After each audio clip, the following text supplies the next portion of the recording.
We're doing a podcast with Jake Frew. Say hi, Jake. Hi. Oh, yeah. We started a podcast. The new podcast is really just an excuse to have conversations with creators, YouTubers, and other interesting people so that me and you can learn from their experiences and their journeys. New episodes every Tuesday, and we already have some really great ones recorded with Danny Gevirtz, Jake Frew, and the first episode with Chris Howe and how he went from a freelancer to a YouTuber with over 500,000 subscribers is up. You can find the podcast anywhere and everywhere. Just search the Matti Haapoja podcast and enjoy. Back to the solo B-roll. This is Jake. He's a filmmaker, skateboarder, mountain biker, YouTuber, and he lives out of a van. Jake's a van lifer. Look at this. This is Jake. This is the first time I've ever been in somebody's van life.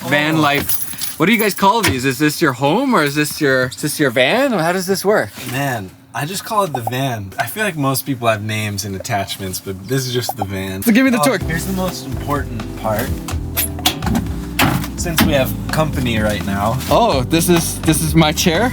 Converted into the living room. Sorry, the garbage is right by your trash corner. This is my trash can. It's way too small to that can't fit much. Here's where you drive. That's where I drive. That's where I lounge. That's where I work. This is your desk. Yeah, got the Hackintosh strapped to the back of the driver's seat. Yeah, I guess you don't want that flying around there. No. Here's where you do your dishes. Kitchen sink. In my parking lot here, you're just gonna be doing dishes. This is awesome. A whole toilet in here. What? Everything you need except a shower. When you're camping, you can That's a good one. Have you done that before? I have done that. Got a refrigerator, kitchen. Sleep, work, lounge. Exactly. Oh, but whoa, there's a lot of stuff down. Like this is a lot of space. So this used to have both my single speed and my mountain bike. And then you just pull it out? Pull it out. You built all this stuff, right? Yeah, I built it all. It looks great from far away, and then you get close, and there's like a lot of jank. All right, I'm getting the details. Is this like anybody could do this, or is this because you were a mechanical engineer and that's like you're using your skills? I think anyone can do it because of YouTube. Like I had to watch a lot of YouTube, but yeah, I'm definitely like naturally I like making stuff and building stuff, so it helps. There's so many resources on how to do it. It's ridiculous. Kind of jealous right now. Does anybody do family van life? Because it doesn't sound as good with a family and 2 kids. I think this is more like I'm young by myself bachelor thing. If you know anything about kids, chaotic real fast. And Jake is also really good at solo B-roll. So I decided to ask him for a few tips on how he does solo B-roll. One of the things that you are really good at is solo B-roll, which is like a skill of its own, and it's kind of like a new skill, I feel like. I don't think you really needed solo B-roll skills 20 years from now, 20 years ago. Yeah, that's like a newer thing. So I wanted to ask Jake some tips for you guys, mostly for me, on how to do better, more cinematic solo B-roll. I didn't give him any chance to think of any tips, so let's say 5 tips. Five tips. No, let's do 3 tips because I've done 2 of my last videos have 5s in them. So 3 tips on solo B-roll. Do you have 3 tips for us? Yeah. I have your 3rd tip for you, I think, but am I allowed to say that I learned everything from you? One of my first exposure moments on YouTube was when I won Matti's solo B-roll challenge. That's true. Yeah, you were the one with the boosted board. Did you mess up your leg or something? I broke my ankle, so I was on crutches and I was filming myself with my GorillaPod on my boosted board and using the boosted board to move the camera like a remote dolly cam. And that was by far the most creative one out of all of them. I was like, oh, that is actually that's smart. You're doing some really cool stuff with so little, it was really good. So I think maybe you've learned some things from me, but I think you've taken it to your own next level. You have what I call this visual essay style of making YouTube videos. And so with that, I feel like you've really developed this really cool way of doing solo B-roll where it almost feels like you do have do you guys hear the train? We'll just wait for that. Isaac, fast forward this part. No smash cuts, just fast forward. You have this way of filming it almost like there is someone filming it. Does that make sense? It's almost like we are there with you. It doesn't feel like we're on the outside looking in. It feels like we're there with you. Good. Have you ever thought about how you felt things, or am I just putting you on the spot now?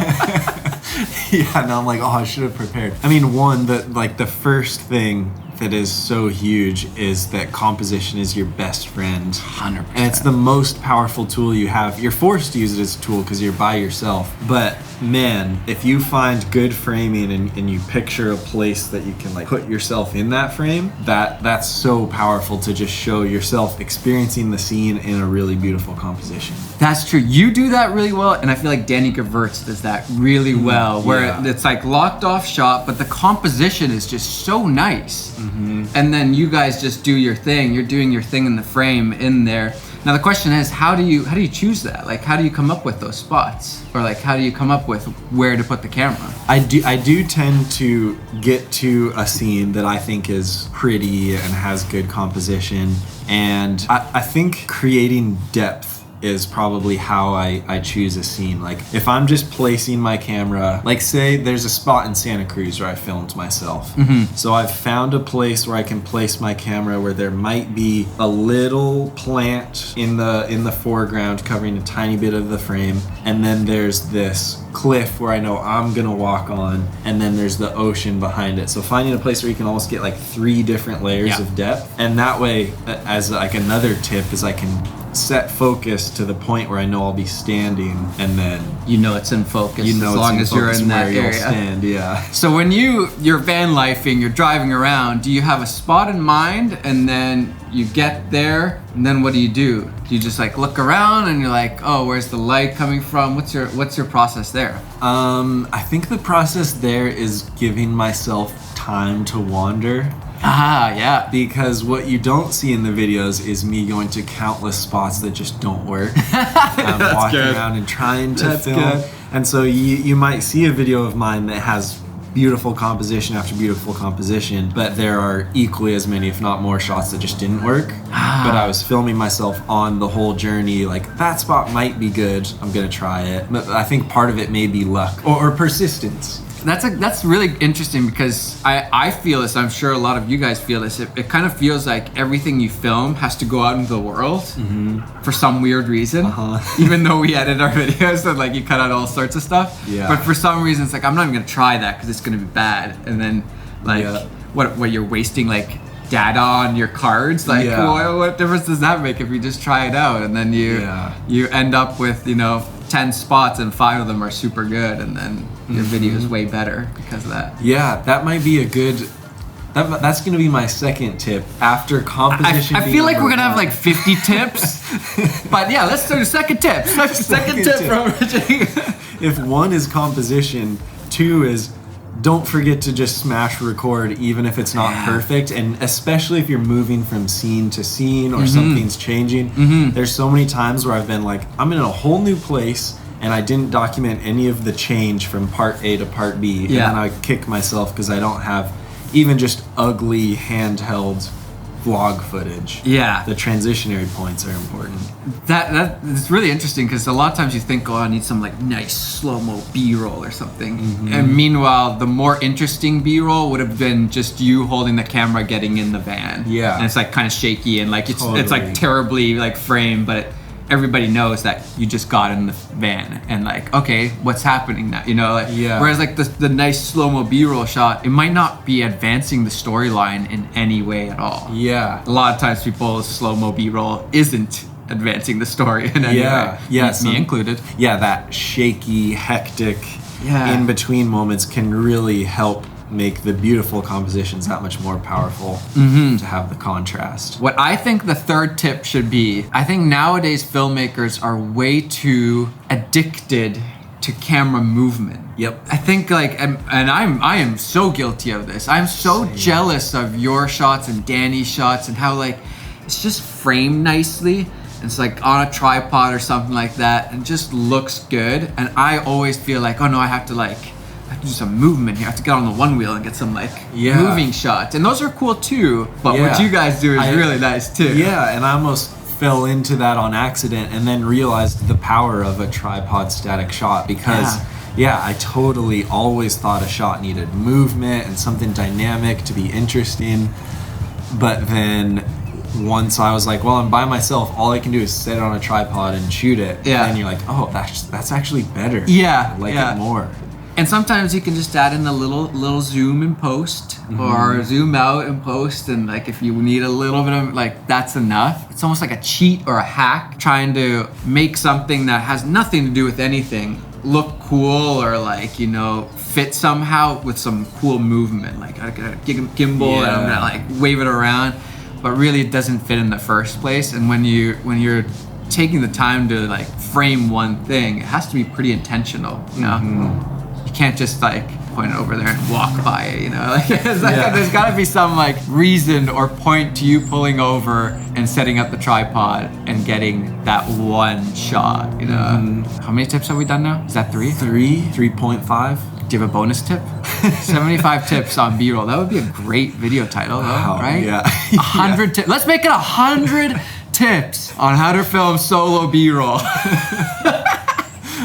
Just gosh. Mr. Beast this thing, you know? Yeah. We can't leave this cold picnic table 1 million tips!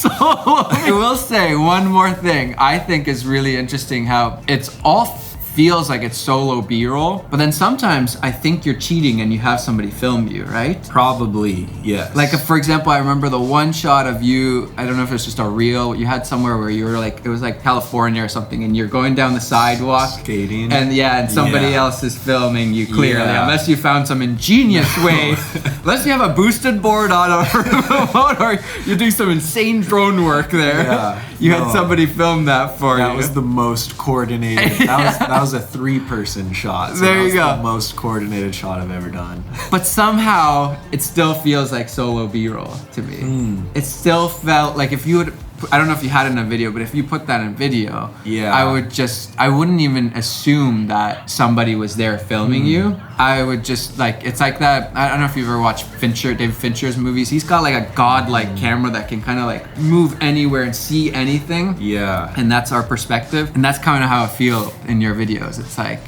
I don't even think that there's a, wow. I'm so in your head with your visual essay that it's got real deep real quick. I appreciate it. You've never filmed 120? You have a Sony FX3 and you've never filmed 120? I just got it, man. And you can film 240. really? Jake, so much to learn. So much to learn. I have to make so many more videos to correct these things. Man. But I've put your name on resumes like, multiple times. No, you haven't.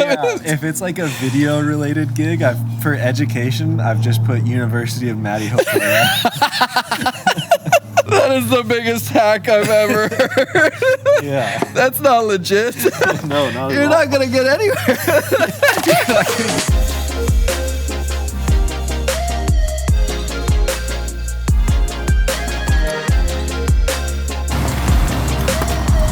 Oh no, it's locked. Do I even have keys? I'm never at the office this late. I am a dad. I'm home at before 5. It's like 6. It's late. Jake, have you gotten into FPV yet? No, not at all. That'll be the next set of videos you have to watch and start learning then. Yeah. Oh, yeah. I got a whole new chapter to unlock. To crash a whole bunch of. It hurts every time. The first person to fly an FPV drone in a van. Yeah. FPV while you're driving. That works. I drove my van from third-person perspective. Flying the drone outside of the van and just swerving. You have your VR set on. Shit. Thanks for coming by, man. Dude, Super nice hanging out. Wait. Oh. We got you some NMO. Appreciate it. Thanks, man. No worries. That's awesome. I'll keep ruining your career and you keep doing your thing. Man, the stuff you do for YouTube.